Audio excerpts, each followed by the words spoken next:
Hello, I'm Chanel and welcome to my monthly wrap up for the month of October. Also, happy Halloween. It is Halloween today in Australia and that is why I'm dressed up like this. I've just gone very basic. I'm basically just a bat lady, but I'll put a little picture of my outfit up here so you can see how I dressed up. But let me just get straight into it. I'll start with the statistics. Everything is timestamped below, so watch what you feel like watching. So this month I read 37 books, which was definitely a much more manageable number. I was just getting very sort of burnt out with the amount of admin that was involved in reading a lot of books when you're having to leave reviews and make videos and compile all the statistics. So it was just too many last month with the 60 plus that I read. So this was definitely much more tame. That ended up being almost 11,000 pages read in total. You can look at the graphics just to see the other things like mood. In terms of fiction and non-fiction, 83-17, pretty standard for me in terms of how much non-fic to fic I read. Genres, fantasy and romance are still the main ones, but we've also got litfic, middle grade, graphic novels, queer, magical realism, sci-fi, memoirs. So you can see that I read from a lot of different genres. Now, in regards to my average rating, I was very, very strict with the DNFs, and that did pay off because my average rating was 3.98. As you can see, most of my ratings were 4 stars.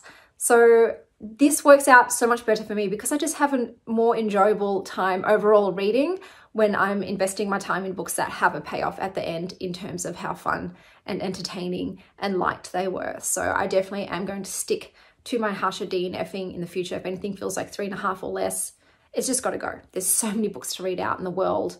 Why would I continue to push through a book that isn't really drawing me in, isn't keeping me captivated, I'm not thinking about? So that's how I'm determining what I'm going to continue reading with. So I think out of the 37 books I read, I had a 33% DNF rate. So 33% of those were DNFs out of the 37. In regards to pace, it says they're mostly medium to fast, which is my preferred. I don't really tend to like slow paced books unless the writing is phenomenal. And as you can see, I did read some over the 500 page mark, but most of them do tend to be less than 300 pages, which is my preferred, especially if they're part of a series. If they're a standalone, they can be chunky boys, but if they're part of a series, it's like, I don't really want to be reading 600 page book 1, 2, 3, 4, 5, you know, it's quite a lot. So as usual, I'm going to start with the books that I DNF'd this month, and of those there were 12, so there were 12 DNFs this month. So we've got Bound to Happen. This was a rom-com with 2 people that kept crossing paths. They were both sort of involved with physics and music. The issue with this for me is they were in other relationships at the time that they were having this sort of communication, and I'm just not a fan of stories where people are already in established relationships and end up falling for each other. It's not my jam, so I did DNF that one. We have What You Were Looking For Is in the Library. This was Japanese translated fiction, and this is the final book that I'm reading in regards to translated fiction from Japanese, because the writing style, the translated writing style just doesn't work for me. It feels very cold and removed and unemotional. And it's just that way for all of these books, despite the fact that all these books have themes and topics that I'm really interested in. I don't get anything from it. There's a disconnect. Sweet Vengeance was a historical romance that was very gross, very non-consenty. And I don't like that. I don't want anyone forcing themselves on people. The sex scene was awful. She said no.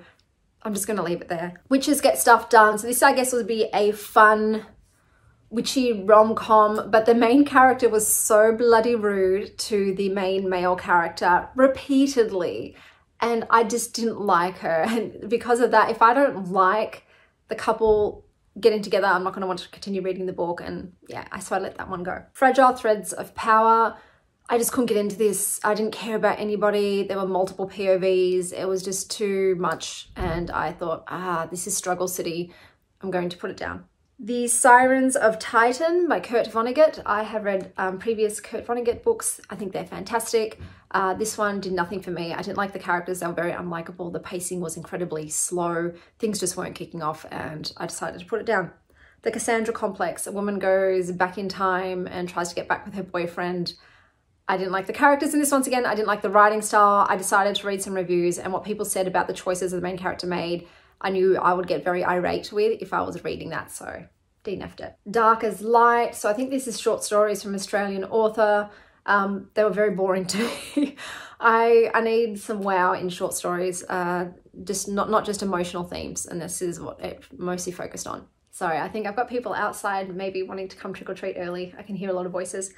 Is This Okay? This was a memoir, and it was a lot to do with sort of the nostalgia of the 90s, late 90s, early 2000s, like very heavy on what the music was and what the pop culture was and celebrity culture and all that jazz. And I don't want to say I didn't like the woman, but her personality wasn't something that I was jiving with, and her life story to me wasn't one that I just felt like I needed to read. So I did DNF it. Sad girl novel. Picked this based on the cover, which is supposed to be a satire of the sad girl trope. And yeah, it just, once again, it was just boring, and I didn't care about it or where it was going, so I DNF'd it. You Will Find Your People, a non-fiction book about how to make friends, but it's more about how the author has met her friends and who her friends are, so it was too personalized for me. The Unbroken, which was meant to be like a queer fantasy, but it was just so boring. Once again, just so boring, and I didn't like the characters, and I didn't care about the world building or the magic system, so I did DNF it. Okay, then I'm going to talk about the unrated books. So there is one here that I haven't vlogged, and that is The Skull by John Klassen. So this fell between here and the last vlog. This was a really lovely picture book that was too spooky for my daughter, but I enjoyed it. I think it's the moody quality of the illustrations worked really well with this retelling of a Tylorian folktale about pretty much a skull and a little girl who are both displaced and find a home together and overcome the issues. It was very sweet and touching, and if I was going to rate it, I'd probably give it a 4 stars. Then we have The War That Saved My Life. So this was a middle grade book that I read because it's one of my daughter's favorite books, and it's about a young girl who is born with a club foot that her mother chose not to correct, and basically just abuses her and treats her as if she is scum beneath her shoe. It happens during World War II in England. Both her and her brother are relocated to another lady's home because they were worried that London would get bombed. And when they meet this new lady, she actually feels what it's like to be loved. She actually is encouraged to be herself, and she gains all this independence and autonomy and self-confidence. It's a heavy book, and it's written in a way it's very easy to read. I absolutely flew through this book. It's just not my kind of story, so I chose not to rate it. Tin Man, which was a graphic novel that is based on some characters from The Wizard of Oz without them being those actual characters, but basically you're looking at a teenage girl who has lost her grandmother with whom she had a very strong connection, and now she's sort of lost herself, she's rebelling, she's pulling away from her family. And the Tin Man, you know, thought that having a heart would be the best thing. He gets his heart gets broken. He's just deciding whether or not it's worth having a heart anymore. It was very sweet. The illustration was good, but yeah, I just didn't really feel anything about it. That's why I've left it unrated. The Moth Keeper, beautiful illustrations. Love the illustration style. It's a very quiet book about a tribe of people who choose to live by the moon, and they're gifted these magical moths and trees that have gifts. But the role of the Moth Keeper is very solitary, which doesn't make sense why it has to be on their own. There's no rule for that. They could just have people doing shifts. There was too much plot holes and in the logic in this book for me to really like it. I just kept thinking, like, there's an obvious solution for this. This shouldn't be an issue. But I could see why some people really like it. It's very gentle and soft, and it's, you know, an easy read. Comfort and Joy was a cookbook. I ended up only really liking the desserts in this. None of the main dishes really leapt out to me in any way. I also didn't include pictures for every recipe, and I need pictures for every recipe. I have to see a visual representation of how it should look in the end. Just words when it comes to cooking, I really don't like that at all. This is a book for people who love mushrooms. So this is a very good, I guess, introductory book into the fabulous world of fungi. If you're interested in fungi, this is very easy to digest. It's not overwhelming. It's got little bits and bobs and little facts. It's got lovely little illustrations, a few little mushrooms, have some information about them. So I think for an introductory book on mushrooms, it's cute and it does the job. Because I DNF'd books, the lowest rating that I gave out this month was a 3 stars. So there was nothing that was less than 3 stars, which is fantastic. So my 3-star book was Kate Atkinson's Normal Rules Don't Apply. I think the cover is really cute. I ended up listening to this on audiobook. So it was a bunch of loosely connected short stories with very heavy magical realism. It was okay. It's not good, it's not bad, it's not memorable. So that was that one. For 3.25 stars, I read Jen Williams' Talon's Sister. So I loved Jen Williams' Ninth Reign. That's not the name of the series. It's called something else, but it starts with Ninth Reign. Love that series. Very different fantasy. This one, so much world building. So much of the world building. It was just too heavy with that stuff that it was so slow paced. It involved like griffins and titans and humans and magic and a whole lot of violence and things. I persevered because I just was intrigued enough to see how the story would end, more so than I was actually enjoying it and wanted to continue on. So I had a feeling straight out the gate it'll be around 3, ended up being a 3.25. But yeah, it was just too slow paced and too much involvement in it, and just not, to be honest, not many likable characters. I think I liked almost no one in the book. 3.5 stars. We have 3 books. We've got A Court This Cruel and Lovely, which is a very typical spicy fantasy romance book. Okay, so like I said, I've got vlogs for all of these books if you want more in-depth rundowns. Heart of Night and Fire. Once again, very standard, typical fantasy romance. I didn't like this one probably as much as A Court This Cruel and Lovely. To be honest, it's the lower end of the 3.5. It was okay. There's a special snowflake girl who's got these incredible powers and was hidden her whole life and was unaware that she had these powers. And there's a romantic trope in this that I don't like. Can't say what the trope is because it's a spoiler in regards to the identity of a character, but I don't like that trope. And as soon as that was made, I'm like, no, man. I don't want this romantic love triangle occurring with these people. To Hunt a Demon King, another spicy fantasy romance. This one is loosely based on Little Red Riding Hood and the Big Bad Wolf. So you've got witches and you've got demons, and the two are mortal enemies. So it is a reluctant allies to lovers though, not really enemies. It was cute, it was entertaining, it had the spice, it did the job. For 3.75, I have All the Dead Lie Down. And I actually enjoyed this one. So this was very gothic, it's very dark and moody. It involves creepy kids, human teeth, dead birds, necromancy, all of those tasty things, and a sapphic romance. So it's definitely I want to say slower paced, but not as action-packed book, but shit still does go down. But it's just got, to be honest, it reminds me of that movie with Nicole Kidman. It's got a very similar vibe to that. Okay, so now we've got 4-star books with Starter Villain. So this is just a very campy, humorous kind of spy book with intelligent cats, talking dolphins, and villainous organizations. It's very over the top and extravagant, but it's fun. I think it would make a fantastic film. Death Valley by Melissa Broder.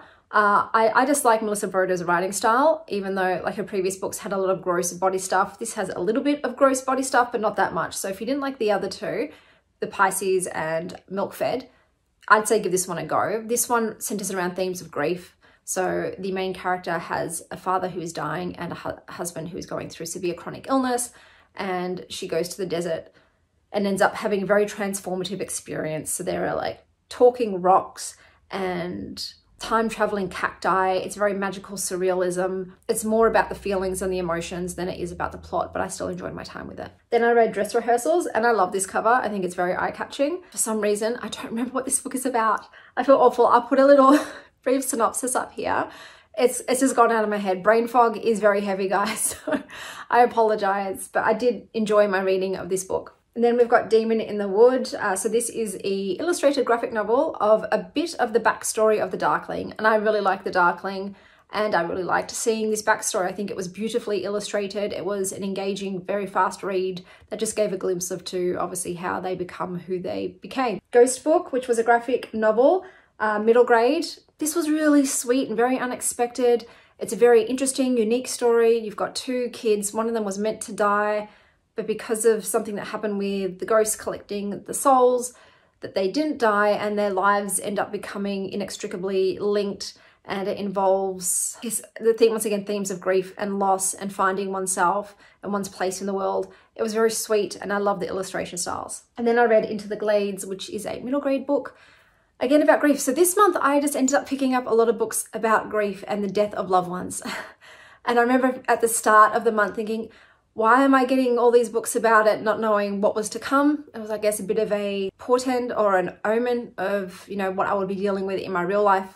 You know, not just what I read literature-wise, but this was about, obviously, children that lost their father, and it's set in a magical swamp, and I did enjoy my time with it. Then with 4.25 stars, I have The Unfortunate Side Effects of Heartbreak and Magic. I believe this one was meant to be, it's like practical magic mixed with Gilmore Girls, and it's very much the vibe. I think this one had food magic as the main thing, and I absolutely go gaga over food magic. And in this family, these women have powers, but they come with a price, with a curse. And I won't say much more than that. I would have loved this more had this not been a second chance romance. I just don't like second chance romances. So that's what brought down the rating for me. But it was an enjoyable read. Then I read The Harpy by Megan Hunter. This was very interesting. It was one woman's sort of marriage and life as a mother and wife. It involves infidelity, which is not something I usually like. So her husband cheats and she decides to punish him 3 times in different ways. But the writing was just chef's kiss. It's interspersed with stories about harpies from Greek mythology. I just enjoyed it. I just like the author's style, and I found it engaging, even though it's not my kind of genre. 4.5 stars, we have Magica, which was a really beautifully illustrated book. It's by the creator of the Tarot Kalitides, and it's just sort of like little bits and pieces, bite-sized introductions into like all things magic-y and occulty and esoteric, so all different kinds of practices.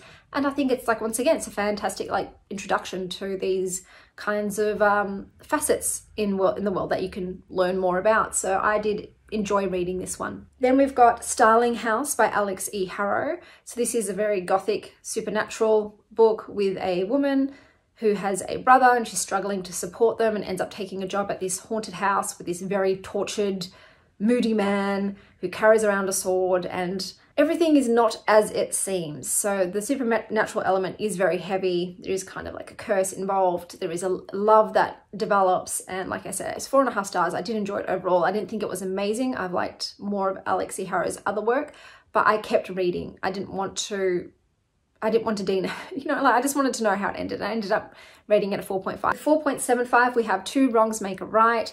I'm always looking to try and find more contemporary romance authors besides Abby Jimenez and Emily, I can't remember her name, Emily Henry books. They're the only 2 like authors I've liked so far. And now I've got a third. I did really enjoy this book.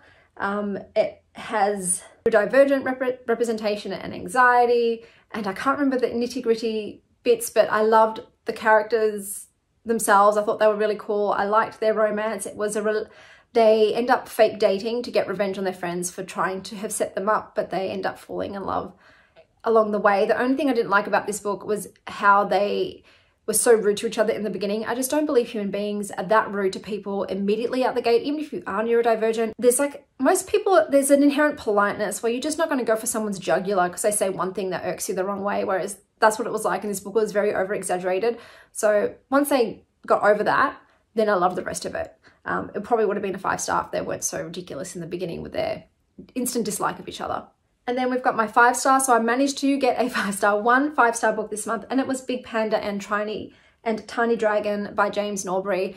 This was just, like I said, it was just a feel-good book. So you just want to read something that's going to give you a little warmth and a smile. I would recommend this. Beautiful illustrations, lovely characters with Big Panda and Tiny Dragon, and their beautiful friendship, and them sort of discussing Buddhist philosophies. So this was recommended to me by one of my dates. So I did end up having a 5-star read from that date, you know, like always, you know, take the little silver lining from everything. So I did really enjoy that. I'm also introducing another category, which is my favorite cover. This was hard because there was actually quite a lot of covers this month that I thought were stunning. If I had to pick one, it would be The Harpy.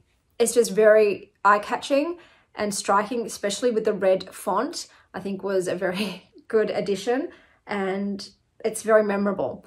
So I think I'm going to go with The Harpy as my favorite cover. Overall, I had a really good reading month, and that's, I guess, yeah, thanks to the even harsher DNFing. So to not have any book be lower than a 3, amazing, amazing. So out of the, you know, 25 books I did read or whatever it was, they were all good. They were all good books, and a lot of them were actually great books. So I had a fantastic time, and I'm looking forward to my next month's reading. That's everything for the month of October. Happy Halloween to those who like to partake in Halloween, and happy spooky season. Until next time, stay wild, Star Child.